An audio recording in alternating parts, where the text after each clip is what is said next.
होलिका दहनाची कथा होली या सणाशी संबंधित आहे। ही कथा भक्ती, सत्य आणि अहंकाराच्या नाशाचा संदेश देते। हिरण्यकश्यपूचा अहंकार। पूर्वी हिरण्यकश्यपू नावाचा एक राक्षस राज होता। त्याने कठोर तप करून देवांकडून वरदान मिळवले होते। त्यामुळे तो अत्यंत शक्तिशाली झाला। त्याला वाटू लागले की तोच देव आहे आणि सगळ्यांनी त्याचीच पूजा करावी। प्रल्हादाची भक्ती। पण त्याचा मुलगा प्रल्हादा हा भगवान विष्णू यांचा मोठा भक्त होता।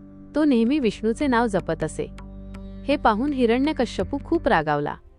होलिकेची योजना। हिरण्यकश्यपूची बहीण होलिका हिला अग्नीत न जळण्याचे वरदान होते, म्हणून तिने प्रल्हादाला मांडीवर घेऊन अग्नीत बसण्याचे ठरवले, जेणेकरून प्रल्हाद जळून जाईल। चमत्कार। पण देवाच्या कृपेने चमत्कार झाला।